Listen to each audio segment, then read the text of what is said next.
السلام علیکم ورحمۃ اللہ تعالی وبرکاتہ۔ الحمدللہ الواحد المتوحد بالوحدانیۃ واللہ، الفرد المتفرد بالفردانیۃ واللہ، العزیز المتعزز بالعزت اللہ، القدیر المقتدر بالقدرت اللہ، قبل كل شيء هو الله، بعد كل شيء هو الله، الأول هو الله، والآخر هو الله، الظاهر هو الله، والباطن هو الله، أول الأولين هو الله، آخر الآخرين هو الله. أما بعد فأعوذ بالله من الشيطان الرجيم. بسم الله الرحمن الرحيم. سبحان الذي أسرى بعبده ليلا من المسجد الحرام إلى المسجد الأقصى الذي باركنا حوله لنريه من آياتنا إنه هو السميع البصير. وقال تعالى في مقام آخر: إنما المؤمنون إخوة فأصلحوا بين أخويكم. وقال تعالى في مقام آخر: محمد رسول الله والذين معه أشداء على الكفار رحماء بينهم. وقال تعالى: والذين جاهدوا فينا لنهدينهم سبلنا. صدق الله العظيم. وقال النبي صلى الله عليه وسلم: المسلم أخو المسلم. وقال عليه الصلاة والسلام: من بنى لله مسجدا بنى الله له بيتا في الجنة. وقال النبي صلى الله عليه وسلم: المسلم أخو المسلم، أو كما قال عليه الصلاة والسلام.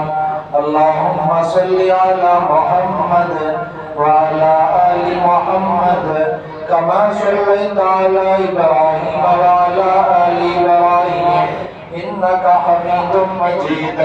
اللهم بارك على محمد وعلى آل محمد كما باركت على إبراهيم وعلى آل إبراهيم إنك حميد مجيد.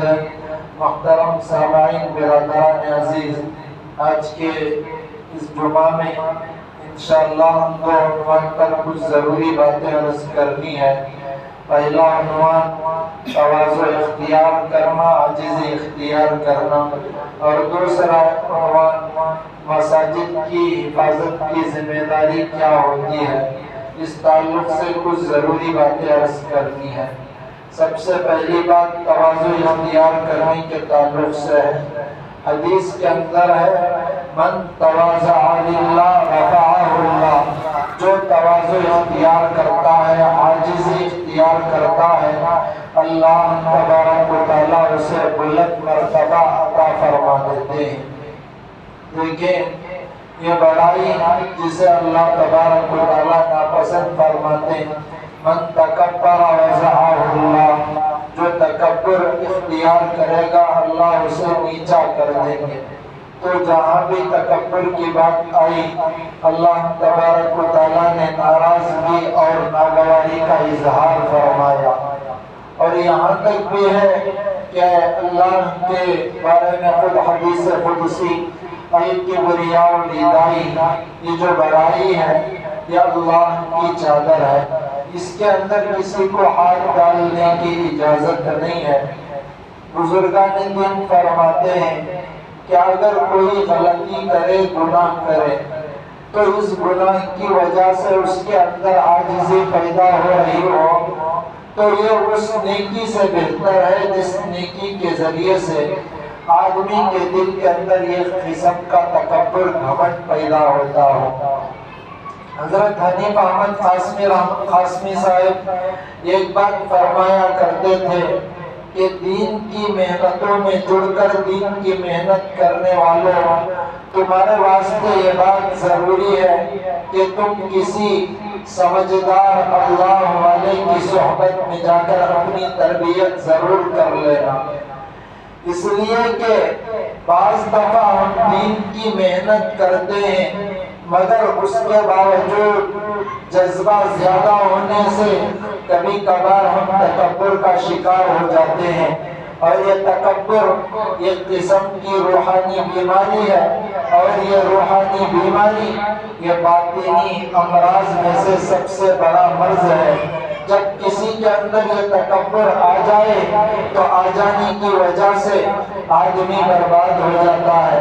تو حضرت فرمایا کرتے تھے کہ جس شعبے کی بھی محنت کرے، چاہے وہ شعبہ مدارس کا ہو یا تبلیغ کا ہو یا امامت کا ہو یا تدریس کا ہو یا رفاہی کام کا ہو یا کسی بھی دینی کام کا ہو، سب کے واسطے یہ بات ضروری ہے کہ وہ کسی اللہ والے کی تربیت صحبت میں جا کر اپنی تربیت ضرور کروا لیں، اس لیے کہ آدمی نماز چھوڑ دے، روزہ نہ رکھے، زکوٰۃ نہ دے، حج نہ کرے، تب بھی اللہ کی نظر سے اتنا زیادہ نہیں گرتا جتنا زیادہ تکبر کرنے سے اللہ کی نظر میں گر جاتا ہے۔ اب شیطان نے صرف ایک بول ہی کہا تھا جس کی ہزاروں سال کی عبادت بیکار ہو گئی، وہ بول کیا تھا؟ میں بہتر ہوں۔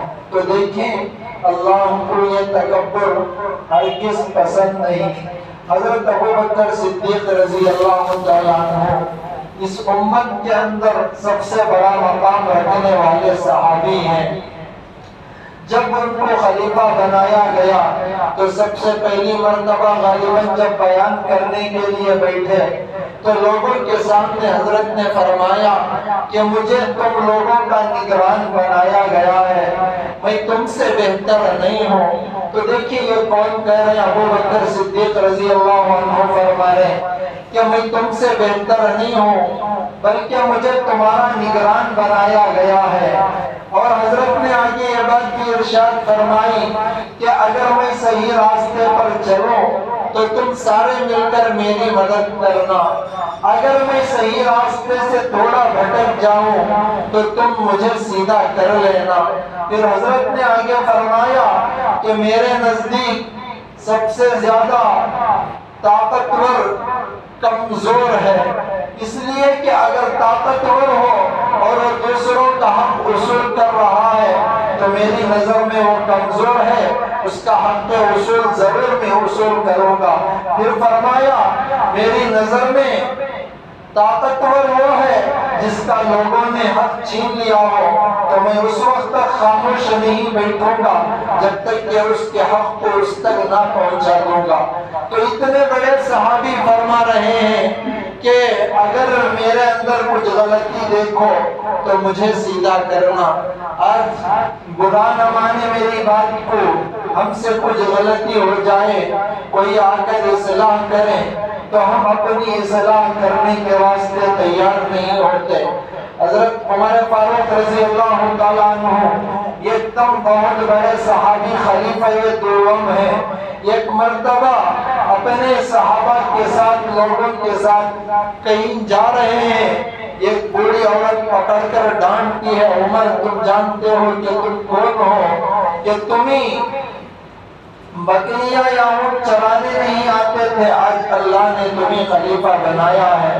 حضرت عمر اپنے آنکھوں سے آنسو بہاتے ہیں۔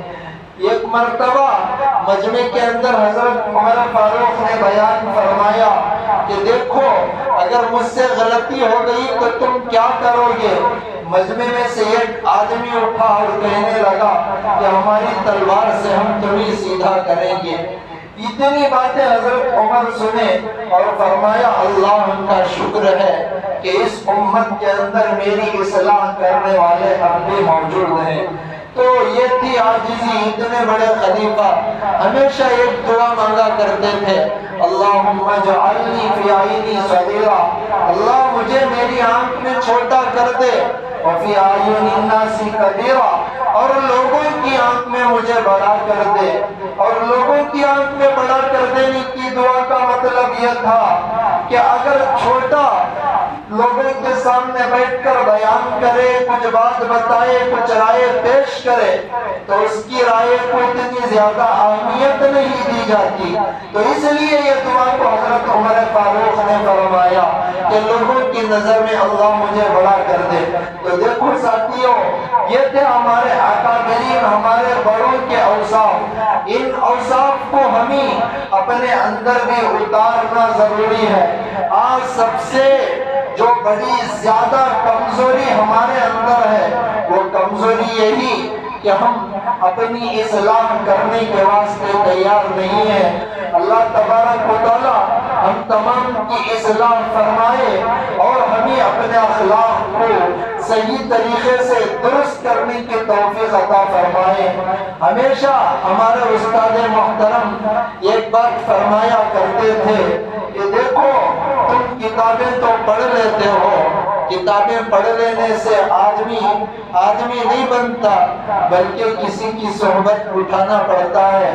جب ہماری عالم ہونے کی دستار بندی ہوئی تو مدارس میں معمول ہے کہ جب کوئی عالم بنتا ہے یا حافظ بنتا ہے تو اپنے اساتذہ کے پاس جا کر ان کا دستخط یعنی سائن کراتا ہے. تو ہم نے بھی جب ہماری دستار بندی ہوئی تو ہم بھی اپنے استاد محترم حضرت حفیظ صاحب کے پاس گئے تو حضرت کی باتیں یاد ہیں.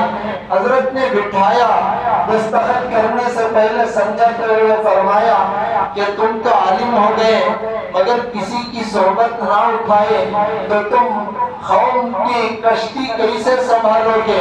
قوم میں جب جا کر تم امامت کرو گے, خدمت کرو گے, کوئی آ کر کبھی غصے سے بات کرے گا, کوئی جھڑک کر, کوئی زبردستی, تو تم بھی بھڑک جاؤ گے تو تم میں ان میں کیا فرق رہے گا؟ تو حضرت نے فرمایا کہ تمہیں کسی اللہ والے کی صحبت اٹھانا پڑے گا. آج دیکھیں بڑی بڑی کتابیں پڑھنے والے, چاہے عالم ہو کہ غیر عالم ہو, ڈاکٹر ہو کہ انجینئر ہو کہ لاہر ہو, موٹی موٹی کتابوں کو پڑھ لیا مگر انسانیت سے جب خالی ہیں تو ان سے اللہ دین کا کام نہیں لیتے. دیکھیں اللہ نے ایک اصول ہی ایسا بنایا کہ ہزاروں عیب ہو مگر اخلاق اچھے ہو تو اللہ ان عیبوں کے اوپر پردہ ڈال دیں گے. اگر اچھے ہزار صفات ہو مگر اخلاق برے ہو, سوء اخلاق ہو, تو اس سے اللہ کام نہیں لیتے. تو ہمیں اپنے اخلاق کو درست کرنا اس وقت بے حد ضروری ہے. سب سے جو بڑی کمی اس وقت ہمارے اندر ہے وہ اخلاق کی کمی ہے. عاجزی کو اپنائیں. اللہ تبارک و تعالی عاجزی کو بہت زیادہ پسند فرماتے ہیں. حضرت عطا اللہ شاہ بخاری رحمت اللہ علیہ کا نام غالباً ہم نے سنا ہوگا. امیر شریعت کے وقت کے ایک مرتبہ حضرت اپنے گھر سے کسی دوسری جگہ پر بیان کے ارادے سے جا رہے تھے. درمیانی راستہ تھا, حضرت کو بھوک لگی. حضرت ایک جگہ کھانے کے لیے بیٹھے. جہاں حضرت کا بیان تھا وہ ابھی تھوڑی ہی دور پر تھا.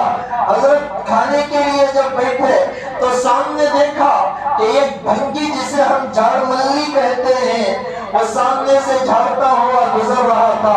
حضرت ابھی لقمہ اٹھائے ہوئے تھے. فوراً فرمایا بھائی آؤ ہمارے ساتھ کھانا کھا لو. وہ ہچکچاتا ہوا کہنے لگا کہ حضرت میں تو بھنگی ہوں, آپ کے ساتھ نہیں کھا سکتا. حضرت کے الفاظ دیکھیں کتابوں کے اندر لکھ کر ہے. حضرت نے فرمایا کہ نہ بھنگی ہو تو انسان ہو, انسان کو تو بھوک ضرور لگتی ہے, تم کیوں نہیں کھاتے؟ آؤ بیٹھ جاؤ. اس کے ہاتھ وغیرہ گندے تھے. خاموش بٹھا لو, وہاں بیٹھ جاؤ, مہربانی کرو. اس کے ہاتھ وغیرہ تھوڑے گندے تھے. تو حضرت رحمت اللہ علیہ کے بارے میں آتا ہے کہ حضرت اٹھے اور اس کے ہاتھوں کو دھلوایا. دھلوانے کے بعد اب اس کا ہاتھ اپنے ہاتھ میں لے کر فوراً اپنے بازو میں بٹھا کر فرمایا بھائی آپ تو ہمارے ساتھ کھا لو۔ تو حضرت کے دسترخوان پر آ کر بیٹھ کر بھی شرما رہا تھا کہ میں حضرت کے پلیٹ میں کیسے ہاتھ ڈالوں۔ پھر حضرت نے لقمہ اپنے ہاتھ سے اٹھا کر اس کے منہ میں ڈال کر فرمایا بھائی کیوں شرماتے ہو، کھاؤ۔ پھر اور اس کی آنکھوں میں آنسو آ گئے۔ تو حضرت کے بارے میں کتابوں میں لکھ کر ہے کہ حضرت ایک آلو لے کر اس کے منہ میں دیے، وہ آدھا چبایا تو حضرت نے آدھے کو اپنے منہ میں رکھ کر اس کی آنکھوں کے سامنے چبایا۔ پھر تھوڑی دیر کے بعد وہ حضرت کے ساتھ کھانے میں شامل ہو گیا۔ حضرت نے اس کے سامنے پانی کا بوتل پیش کیا تو وہ پانی پیا تو حضرت نے اسی پانی کو پی لیا۔ وقت گزر گیا اور وہ اٹھ کر چلا گیا۔ حضرت کا بیان بڑے بھرے مجمع میں تھا۔ حضرت رحمت اللہ علیہ کے بارے میں آتا ہے کہ حضرت بیان کرنے کے واسطے آئے اور بیان سے فارغ ہو گئے۔ پھر حضرت کے لیے دعوت تھی اور بڑی مجلس تھی اور بڑے مشورے بھی لوگوں نے حضرت سے کیا۔ عصر کا وقت ہو گیا، حضرت نے نماز پڑھی۔ نماز کے بعد وہ بھنگی اپنی بیوی کا ہاتھ پکڑ کر اپنے ہاتھ میں مسجد کے قریب آیا اور کہنے لگا کہ وہ فلاں جی جو بیان کر رہے تھے وہ کہاں پر ہیں؟ تو لوگوں نے فرمایا کہ وہ اندر مشغول ہے، مشورے میں ہے۔ تو لوگوں سے کہنے لگا کہ مجھے اور میری بیوی کو ملا دو۔ اب لوگ کہہ رہے تھے بھنگیا کیسے ملائیں؟ جب عطا اللہ شاہ بخاری کے کانوں میں یہ بات پہنچی، حضرت رحمت اللہ علیہ کے بارے میں آتا ہے کہ اندر سے اٹھ کر باہر آ گئے۔ پھر پوچھا بھائی بتاؤ کیا ملا، کیوں مجھے ڈھونڈ کر آ گئے؟ تو وہ کہنے لگا حضرت آپ نے مجھے اپنے ساتھ میں بٹھا کر کھانا کھلایا، دراصل تم نے میرے دل کو پاک کر دیا۔ میں اللہ کا واسطہ دیتا ہوں کہ مجھے اور میری بیوی کو کلمہ پڑھا کر مسلمان کر لو۔ حضرت نے بٹھایا، کلمہ پڑھایا، دونوں کے دونوں مسلمان ہو گئے۔ اخلاق حضرت نے دکھلائے۔ آج جو سب سے بڑی کمزوری ہمارے اندر ہے وہ کمزوری یہی کہ ہم اپنے اخلاق کو درست نہ کیے۔ جب کچھ مقام ہمیں مل گیا، عالم ہو کہ غیر عالم ہو، ڈاکٹر ہو کہ انجینئر ہو، جب مجھے یاد آتا حضرت مفتی تقی عثمانی کی بات کو میں بار بار یاد کرتا ہوں، کوئی عہدہ مل جاتا ہے تو آدمی ایک دوسرے کو ڈانٹ ڈپٹ شروع کر دیتا ہے۔ یہ اللہ کو سخت ناپسندیدہ عمل ہے۔ اخلاق ہمارے درست ہونی چاہیے۔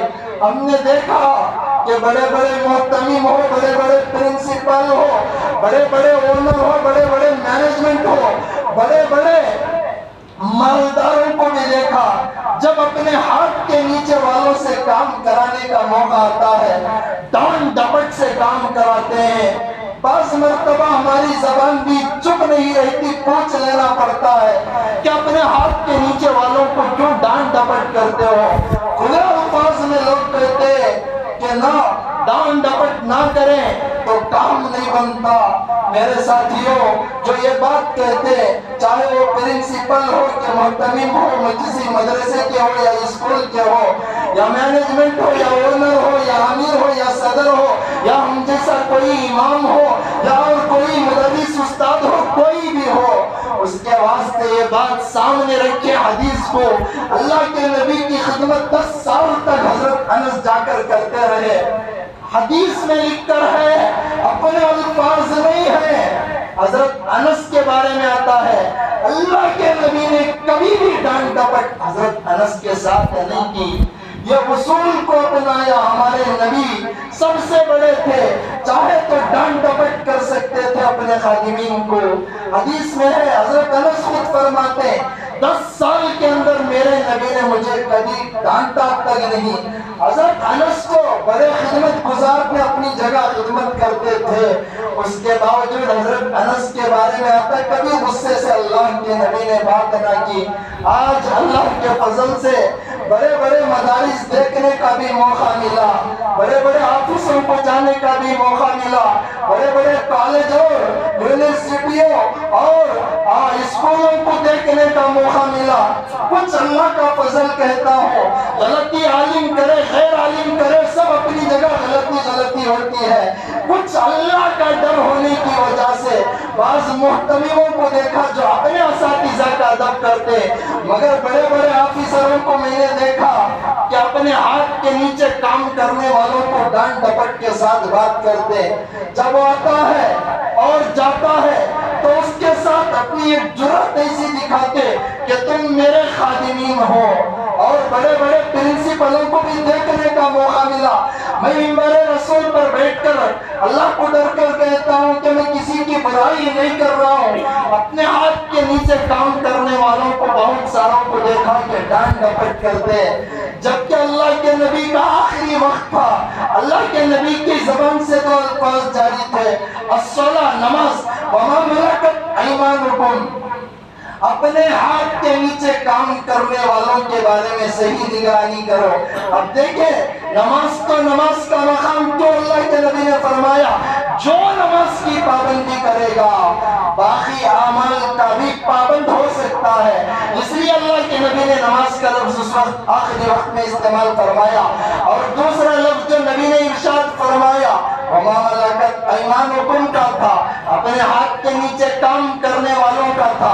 اگر تمہارا برابر سرابر کا ہو تمہارے ساتھ لڑ کر وہ اپنا حصہ لے گا، اور تمہارے سے کوئی بڑا ہو جس کا تم حق چھین رہے ہو تو وہ تم کو ڈانٹ ڈپٹ کرے گا، مگر تمہارے ہاتھ کے نیچے جو کام کر رہے ہیں وہ ڈر کر تم سے کچھ نہ کہیں گے۔ اسی لیے اللہ کے نبی نے فرمایا کہ تم ان کے ساتھ صحیح سلوک کرنا، ورنہ جو ظالم بن کر ظلم کرتا ہے اللہ تبارک و تعالیٰ اپنی پکڑ میں ضرور لیتے ہیں، ہاں کچھ مہلت دیں گے مگر ضرور پکڑ میں لیں گے۔ مجھے حضرت حکیم الملت ہمارے اشرف علی رحمت اللہ علیہ کی بات یاد آتی ہے۔ ایک مرتبہ دفتر سے نکل کر قیام گاہ سے مسجد کو جانا تھا حضرت کو، اور طوفانی زوردار بارش اس وقت ہو رہی تھی۔ ہم طلبہ قیام گاہ سے مسجد کی طرف مدرسے کے اندر دوڑ دوڑ کر بھاگ رہے تھے، نماز کا وقت تھا اور بارش پڑ رہی تھی۔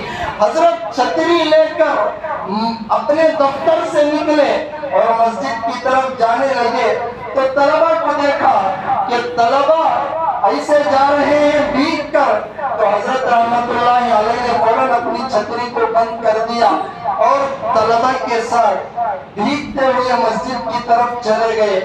لیکن یہ اصول، یہ تڑپ اپنے بچوں، اپنے ماتحت رہنے والوں کے ساتھ حضرت نے سکھلایا۔ مجھے کبھی بھی یاد نہیں، اللہ کی قسم کھا کر کہتا ہوں مسجد میں بیٹھ کر، کہ ہمارے اساتذہ کو ہمارے بڑے حضرت نے کبھی بھی طلبہ کے سامنے ڈانٹا ہو۔ آج ہم دیکھتے ہیں کہ نہ جانے انگلش کا بھوت بڑوں کے سر پر چڑھ گیا ہے، آتے انگلش میں ڈانٹ کر چلے جاتے۔ اللہ سب کے اندر عاجزی کو پیدا فرمائے۔ اگر کسی کو ڈانٹ ڈپٹ کرنا مقصود ہوتا تو حضرت عمر فاروق کی تاریخ کو دیکھو، وہاں اللہ کے نبی کی احادیث کو دیکھو، اللہ کے نبی کے خادم انس بھی ہیں، اللہ کے نبی کے خادم بلال بھی ہیں، ہر صحابی اللہ کے نبی کا خادم ہے، ایک نوکر ہے۔ اس کے باوجود شریعت کے تحت کبھی کسی کو اللہ کے نبی نے ڈانٹا، مگر ہم نے کسی حدیث میں ایسی بات نہ پڑھی کہ ذاتیت کی بنیاد پر کبھی کسی کو ڈانٹا ہو۔ تو ساتھیوں، اس وقت سب سے جو اہم ضرورت کی چیز ہے وہ اپنے اندر عاجزی پیدا کرنے کی چیز ہے، اخلاق کو بنانا پڑتا ہے۔ آدمی عالم بن جائے، ڈاکٹر بن جائے، انجینئر بن جائے، آ کر امام بن جائے، مدرس بن جائے، محدث بن جائے، فقیہ بن جائے، مفسر بن جائے، یا کسی دین کے شعبے کا بڑا بن جائے، اس کے باوجود اس کی تربیت ضروری ہے، ورنہ تربیت نہیں ہوگی۔ یہ دین کے کام کے بجائے، دین کے کام کو نفع پہنچانے کے بجائے نقصان پہنچا دیتا ہے۔ جب تربیت ہوتی ہے اللہ اس کی مدد کرتے۔ اشرف علی تھانوی رحمت اللہ علیہ ہمیشہ ایک بات فرمایا کرتے تھے کہ تم اپنے کاموں کے اندر خلوص کو پیدا کرو، اس لیے کہ خلوص والا کام کبھی نہیں رکتا۔ اگر تمہارے کاموں کے اندر نمائش آ جائے، دکھلاوا آ جائے تو نمائش والا کام، دکھلاوے والا کام آگے نہیں بڑھتا۔ تو تم کو چاہیے کہ خلوص پیدا کرو۔ خلوص پیدا کرنا ہو تو سب سے بڑی بات یہ ہے کہ عاجزی آنا پڑے گا، نرمی آنا پڑے گا، اس لیے کہ اللہ کے نبی نے فرمایا ان اللہ رفیق اللہ نرم ہے، یحب الرفق، اللہ نرمی ہی کو پسند کرتے ہیں۔ جب نرمی آئے گی، عاجزی آئے گی، عاجزی آئے گی، خلوص آئے گا، خلوص آئے گا، اللہ دین کا بڑا کام لیں گے۔ اور جب اللہ دین کا بڑا کام لیں گے تو یہ بڑا مقام بھی عطا اللہ کی طرف سے ہوگا۔ تو اس لیے ساتھیوں، سب سے جو اہم چیز اس وقت ہے، ہمیں اپنے آپ کو بنانا ہے، اپنے اخلاق کو بنانا ہے، عاجزی کو پیدا کرنا ہے۔ اور حضرت عمر نے جو دعا سکھلائی، وہ دعا اگر عربی میں یاد ہو، اللہم اجعلنی فی عینی صغیرہ، اللہ مجھے میری آنکھوں میں چھوٹا کر دے، عربی میں کریں۔ اگر عربی میں دعا یاد نہ ہو تو کم حالت میں ہم اس دعا کو اردو میں کر لیں، اللہ مجھے اپنی آنکھوں میں چھوٹا بنا دے۔ میں اللہ سے امید لگا کر کہتا ہوں، اللہ ہمیں اپنی آنکھوں میں چھوٹا بنا کر دوسروں کی نظر میں بڑا بنا دیں گے۔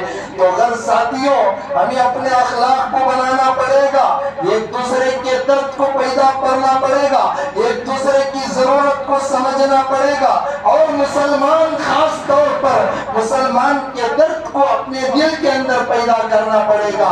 اب مسلمانوں کے بارے میں اللہ کے نبی کا فرمان کہ سارے مسلمان ایک جسم کے مانند ہیں، اگر جسم کے کسی حصے میں تکلیف ہوگی دوسرا حصہ اسے محسوس کرے گا۔ کبھی بھی اگر ایک ہاتھ کو کاٹ دیا جائے تو ہم کبھی یہ نہیں کہتی کہ میں اپنی آنکھوں سے آنسو نہیں بہاؤں گی اس لیے کہ ہاتھ کٹا ہوا ہے۔ جب ہاتھ کٹے گا آنکھ سے آنسو آئیں گے اور ہمارے پیر ڈاکٹر کی طرف دوڑ کر جائیں گے۔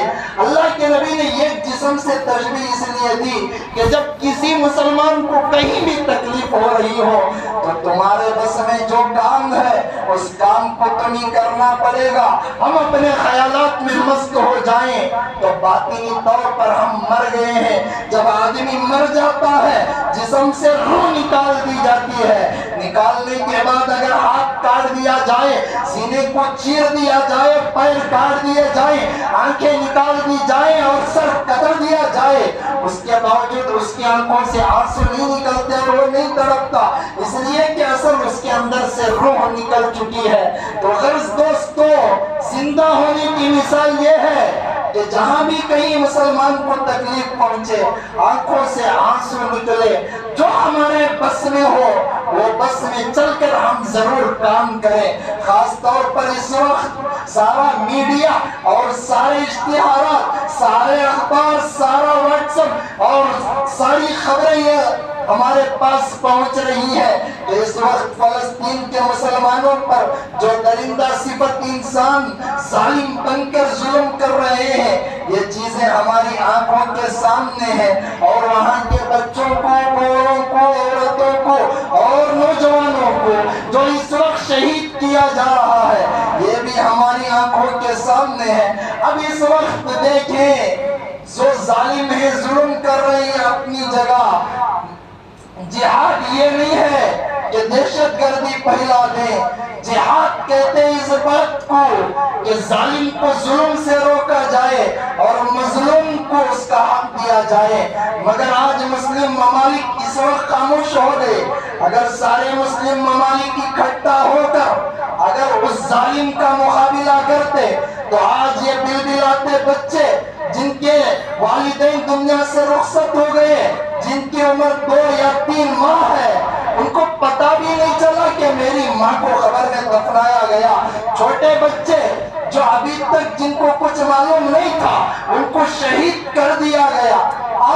ایسی حالت گزر رہی ہے۔ اس موقع پر بھی ان حکومتوں کو، ان بادشاہوں کو، ان وزیروں کے جسموں پر کچھ روکتے بھی نہیں کھڑے ہو رہے، ان کی بے بسی کا وہ شکار ہو گئے۔ یہ اپنی جگہ آج جو ہماری ذمہ داری بنتی ہے وہ ہمیں مسجدیں کو بچانے کی ذمہ داری بنتی ہے۔ دیکھیں جس مسجد کے بارے میں ایک فساد ہو رہا ہے، اس مسجد کے بارے میں ایک روایت یہ بھی میں 2 یا 3 منٹ زیادہ لے لوں گا۔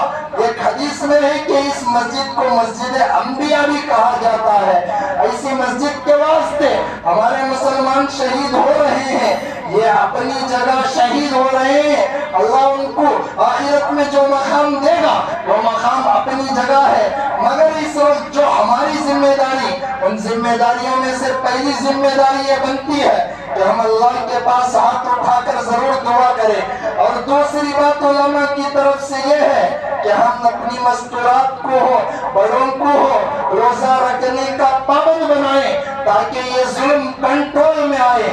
تیسری ذمہ داری جو اہم بنتی ہے وہ ان کے جو چیزیں ہیں اس کا بائیکاٹ کریں، تاکہ اس بائیکاٹ کے ذریعے سے چھوٹا نقصان صحیح ان کو پہنچے۔ اگر ہم 200 روپیے، 300 روپیے، 400 روپیے کا کولڈ ڈرنکس لے کر خرید کر ہم پیئیں گے اور ہمارے 200، 300، 400، 500 روپیے ان کو جائیں گے، 500 روپیے کی ایک گولی لے کر وہ فلسطینی بچے کے سینے میں گھونپیں گے، فلسطینی بچے کی جان ماں کی گود میں جائے گی، ماں کی آنکھوں سے آنسو نکل کر ماں تڑپے گی، اس طرف کی اس آہ کی بددعا ہو سکتا ہے یہ 500 کی بدولت ہمارے حق میں بھی آئے۔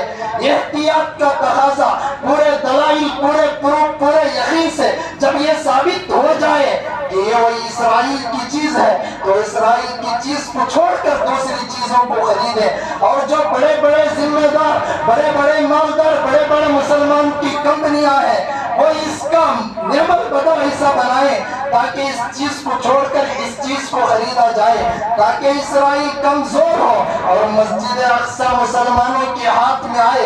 اس لیے کہ اگر ہماری زمین پر کوئی قبضہ کر لے، کوئی کیس ڈال دے تو ہمیں نیند نہیں آتی، ہمیں تڑپ پیدا ہوتی، ہمارے سر میں درد، پیٹ میں درد شروع ہو جاتا ہے، ہمارے سارے گھر، ہماری ساری زمینیں مسجد اقصی کی چوکھٹ پر قربان کر دی جائے تب بھی حق ادا نہیں ہو سکتا۔ تو اس وقت ذمہ داری یہ بنتی کہ ہم ان 3 چیزوں کی پابندی کریں، ان کے چیزوں کا بائیکاٹ کریں، ان کے حق میں دعا کریں، ان کے لیے روزہ اپنی عورتوں کو، اپنے آپ کو، اپنے نوجوانوں کو، اپنے بڑوں کو رکھ کر ان کے حق میں تاکہ دعا کرائیں اللہ اس ظلم کو ختم فرما کر فلسطینی مسلمان بچوں کی، ماؤں کی، بڑوں کی، نوجوانوں کی حفاظت فرمائے، اللہ مسجد اقصی کی بھی خصوصیت سے حفاظت فرمائے، کہنے کے ساتھ عمل کی توفیق عطا فرمائے۔ آمین۔ وآخر دعوانا الحمدللہ۔